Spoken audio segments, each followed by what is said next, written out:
Opening side 2 of the biggest album of his career, Ricochet by David Bowie is one of his strangest songs. It feels tense, hemmed in, and uneasy. Built on a small handful of basic chords, it doesn't really open out so much as spin around in one spot. The groove moves, but the song feels stuck. And that matters because Ricochet is a song about recoil, about things that don't move cleanly forward, but bounce back, forever changed.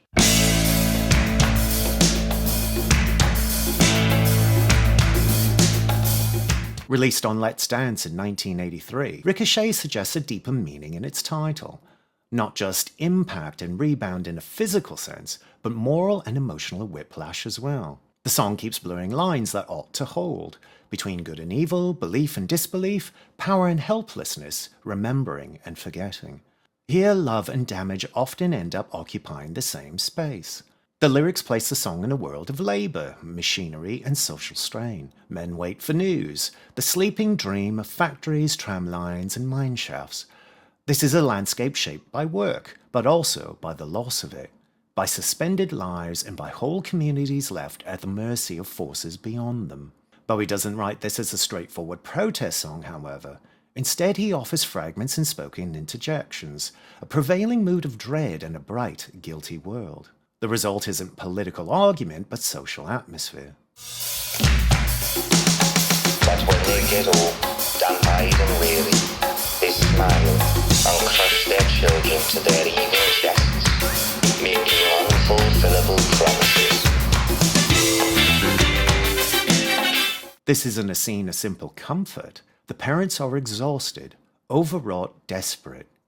Their embrace is loving, but it's also heavy with fear and need. The promises aren't lies in a cynical sense. They're promises made because the adults need them too.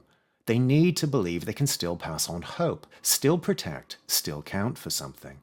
And love here becomes tangled with panic, ego, and helplessness.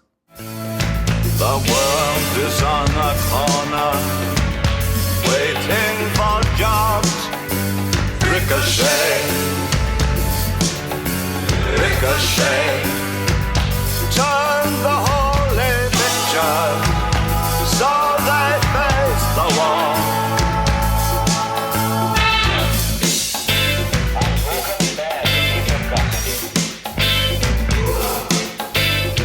And that line pulls everything into a deeper register. Beneath the song's industrial imagery, religious unease and moral pressure is something more universal. The human inability to bear erasure. The need to leave some kind of mark. Even the devil can't live on invisibility alone. He may draw power from disbelief, but he still wants his damage recognized. And this is what makes Ricochet such a haunting song. It shows how social damage enters private life, how public breakdown comes home and settles into the body. On an album where physical movement is often a form of adaptation and survival, Ricochet is a song deliberately tethered.